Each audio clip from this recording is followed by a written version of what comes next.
अनिर्वर्णा पदं वाक्यमित्यास्पदचतुष्टयम् यस्याः सूक्ष्मादिभेदे वाग्देवीं तामुपास्महे।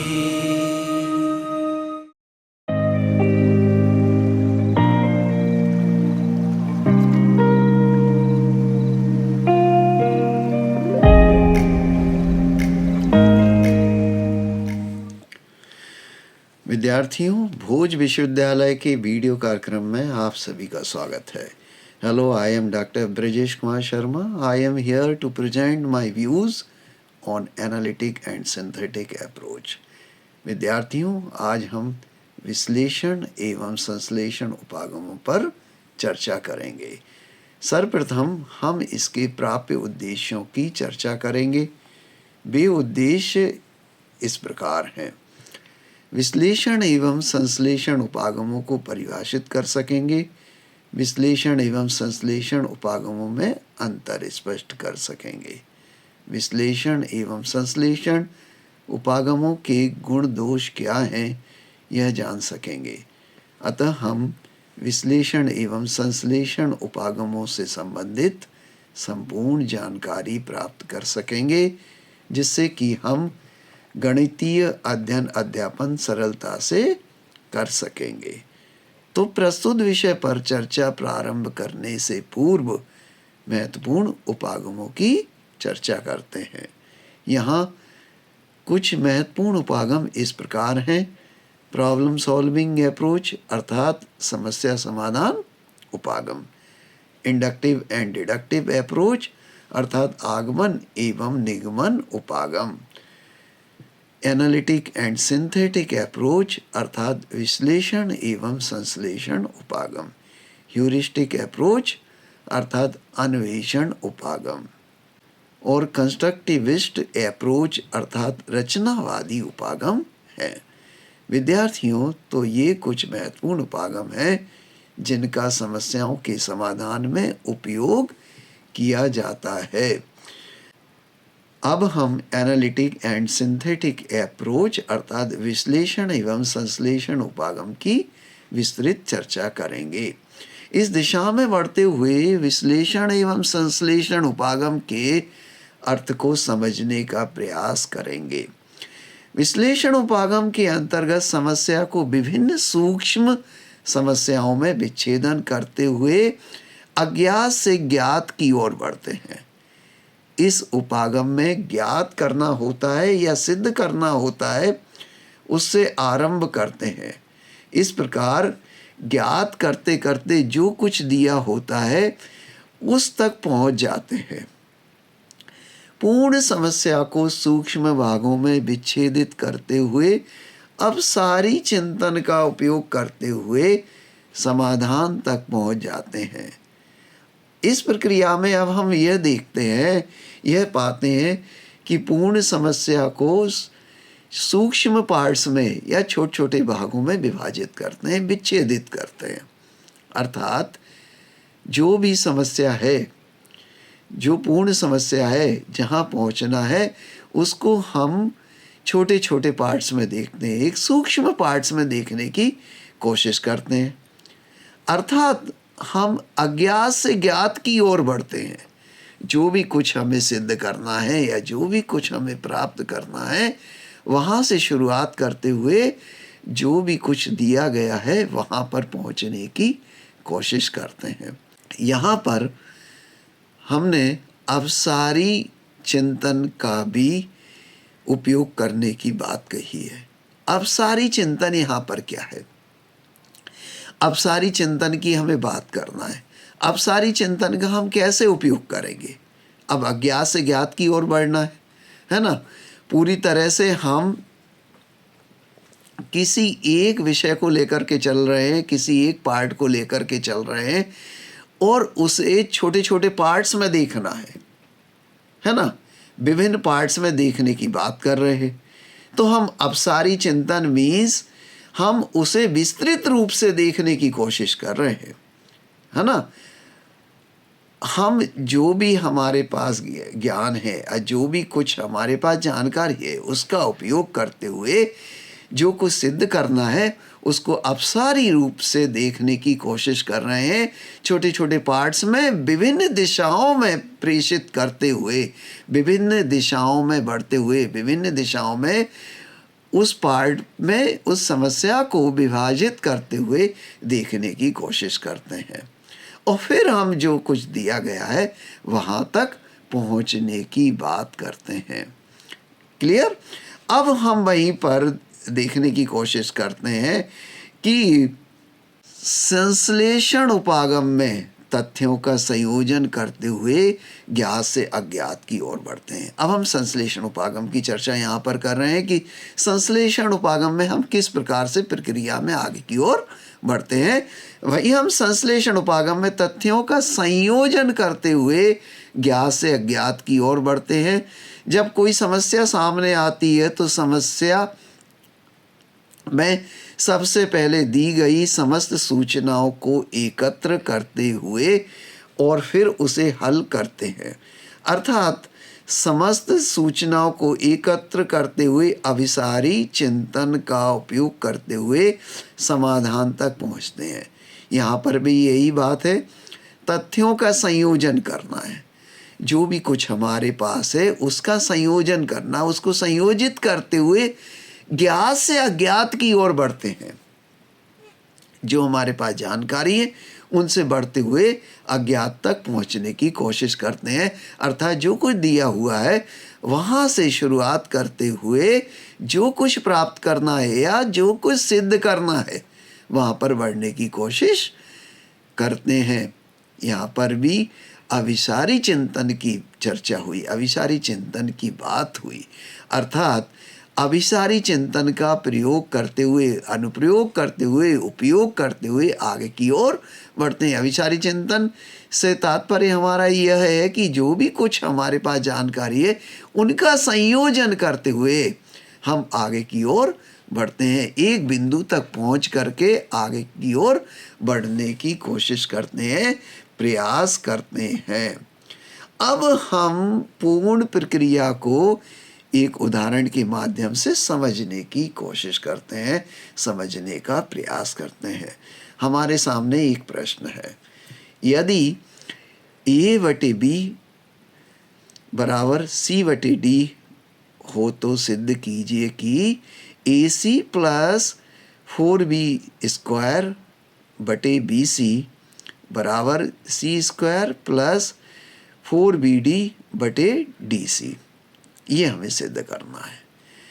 अतः इस प्रश्न में A/B बराबर C/D दिया गया भाग है, अर्थात ज्ञात है, पता है हमें वो। इसकी सहायता से AC प्लस 4B² बटे BC बराबर C² प्लस 4BD बटे DC सिद्ध करना है, अर्थात प्राप्त करना है। इस प्रकार विश्लेषण उपागम से प्रश्न हल करते समय शिक्षक विद्यार्थियों के समक्ष समस्या को प्रस्तुत करता है। विद्यार्थी ध्यानपूर्वक समस्या को सुनते हुए उसके अर्थ को समझते हैं। इसके उपरांत जो सिद्ध करना है, अब सिद्ध क्या करना है? AC प्लस 4B² बटे BC बराबर C² प्लस 4BD बटे DC से प्रारंभ करके जो ज्ञात है, ज्ञात क्या है? A/B बराबर C/D प्राप्त करते हैं, जो कि एक दिया गया भाग है। वहीं यदि हम संश्लेषण उपागम की चर्चा करते हैं, वहीं संश्लेषण उपागम से प्रश्न हल करते समय शिक्षक विद्यार्थियों को समस्या का आधार समझाता है। शिक्षक विद्यार्थियों को समस्या का ज्ञान प्रदान करता है। विद्यार्थी शिक्षक की सहायता से समस्या को हल करते हैं। जो ज्ञात है, अर्थात A/B बराबर C/D से प्रारंभ करते हुए जो अज्ञात है, अर्थात AC प्लस 4B² बटे BC बराबर C² प्लस 4BD बटे DC को सिद्ध करते हैं। अब हम विश्लेषण उपागम के गुण दोष पर प्रकाश डालेंगे। विश्लेषण उपागम के गुण इस प्रकार हैं। समस्या का सूक्ष्म समस्याओं में विच्छेदन, अज्ञात से ज्ञात की ओर, कार्य द्वारा सीखना आदि। विश्लेषण उपागम के अंतर्गत समस्या को विभिन्न सूक्ष्म समस्याओं में विच्छेदन करते हुए अज्ञात से ज्ञात की ओर बढ़ते हैं। इस उपागम में जो ज्ञात करना होता है या सिद्ध करना होता है उससे आरंभ करते हैं। इस प्रकार ज्ञात करते करते जो कुछ दिया होता है उस तक पहुंच जाते हैं। पूर्ण प्रक्रिया में कार्य करते हुए आगे बढ़ते हैं और सीखते हैं, है ना। अब यहाँ पर 2-3 बातें कही गई हैं कि भाई पूरी प्रक्रिया जो है, पहले हमने क्या किया, समस्याओं का विच्छेदन किया, अज्ञात से ज्ञात की ओर बढ़े, अर्थात जो कुछ सिद्ध करना है उससे आरंभ करते हुए आगे की ओर बढ़ते हैं और जो कुछ दिया है वहाँ पर पहुँचने की कोशिश करते हैं। इस प्रकार ज्ञात करते करते जो कुछ दिया होता है उस तक पहुँच जाते हैं। पूर्ण प्रक्रिया में कार्य करते हुए आगे बढ़ते हैं और सीखते हैं। कार्य करते हुए अर्थात पूरी प्रोसेस में विद्यार्थी प्रक्रिया करते हुए, कार्य करते हुए आगे की ओर बढ़ता है और आगे की पूरे रास्ते में, पूरे मार्ग में, पूरी प्रक्रिया में जो कुछ हमें प्राप्त करना है या सिद्ध करना है वहाँ से शुरुआत करते हुए ज्ञात तक पहुँचने की कोशिश करता है। वहीं विश्लेषण उपागम के दोष इस प्रकार है। उच्च स्तर के लिए उपयुक्त नीरसता, सफल अनुप्रयोग हमेशा संभव नहीं आदि। यह उपागम उच्च स्तर के लिए उपयुक्त है। प्राथमिक स्तर पर इस उपागम का प्रयोग नहीं किया जाता है। उच्च स्तर अर्थात उच्च कक्षाओं से तात्पर्य है। उच्च कक्षाओं के लिए यह अधिक उपयुक्त है। वहीं निम्न कक्षाएं अर्थात शुरुआत का दौर, जहाँ पर छात्र या विद्यार्थी अपनी पढ़ाई का शुरुआत करते हैं, अध्ययन अध्यापन शुरुआत होता है, वहाँ पर यह अधिक उपयोगी, अधिक उपयुक्त नहीं है। कठिन प्रक्रिया होने के कारण इसमें नीरसता उत्पन्न होती है। प्रत्येक शिक्षक इस उपागम का सफलता से प्रयोग नहीं कर सकता है। अब हम संश्लेषण उपागम के गुण दोष पर प्रकाश डालेंगे, उनकी चर्चा करेंगे। संश्लेषण उपागम के गुण इस प्रकार हैं। तथ्यों का संयोजन, ज्ञात से अज्ञात की ओर, आसान आदि। संश्लेषण उपागम में तथ्यों का संयोजन करते हुए ज्ञात से अज्ञात की ओर बढ़ते हैं। जब कोई समस्या सामने आती है तो सबसे पहले दी गई समस्त सूचनाओं को एकत्र करते हैं और फिर उसे हल करते हैं। इस उपागम में प्रस्तुत हल विद्यार्थियों की समझ में आसानी से आ जाता है। अब यहाँ पर भी तथ्यों का संयोजन करना है। पूरे जो तथ्य हमारे सामने हैं, जो छोटे छोटे बिंदु हमारे सामने हैं, उनका संयोजन करते हैं और ज्ञात से अज्ञात की ओर बढ़ते हैं। इस प्रकार यह पूरी प्रक्रिया आसानी से विद्यार्थियों को समझ आ जाती है, विद्यार्थी समझ जाते हैं। वहीं संश्लेषण उपागम के दोष इस प्रकार हैं। रटने की प्रवृत्ति को बढ़ावा, क्यों एवं कैसे का ज्ञान नहीं, तर्क का सीमित विकास आदि। संश्लेषण उपागम विद्यार्थियों की रटने की प्रवृत्ति को बढ़ाती है। इसमें विद्यार्थियों को क्यों और कैसे किया इसका पूर्ण ज्ञान प्राप्त नहीं होता है। इस उपागम में विद्यार्थी के तर्क, विचार एवं निर्णय शक्ति का विकास अच्छी तरह से नहीं हो पाता है। अतः विद्यार्थियों, हमने विश्लेषण एवं संश्लेषण उपागम पर गहन चर्चा की।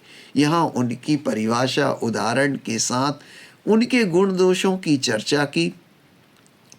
यह भी जानने की कोशिश की कि इनका अनुप्रयोग हम समस्या, आवश्यकता, कक्षा एवं विद्यार्थियों की आयु के अनुसार किस प्रकार कर सकते हैं या किस प्रकार करेंगे।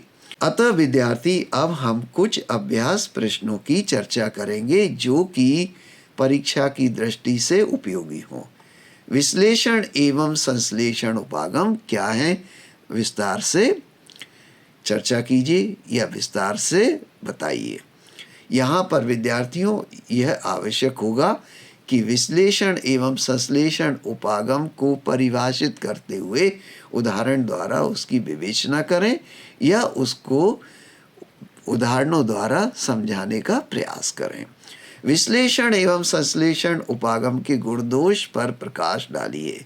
यहाँ आवश्यक है कि आप विश्लेषण एवं संश्लेषण उपागम के गुण दोष की चर्चा विस्तृत रूप से करें। विश्लेषण एवं संश्लेषण उपागम का अनुप्रयोग करते हुए एक समस्या का क्रमबद्ध तरीकों से किस प्रकार समाधान प्राप्त किया जा सकता है, वर्णन कीजिए। अर्थात किसी एक समस्या को लेते हुए और विश्लेषण एवं संश्लेषण उपागम का अनुप्रयोग करते हुए उस समस्या का समाधान प्राप्त करना है और उसका विस्तृत रूप से वर्णन कीजिए। विश्लेषण एवं संश्लेषण उपागम विभिन्न उपागमों से किस प्रकार भिन्न है, स्पष्ट कीजिए।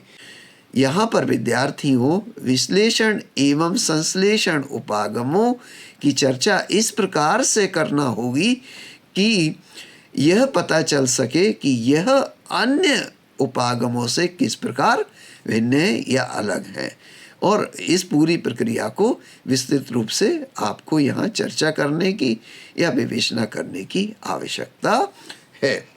अतः विद्यार्थियों, that was all for today's lecture. We will discuss some other topic again in the next lecture. Till then, best wishes to all of you.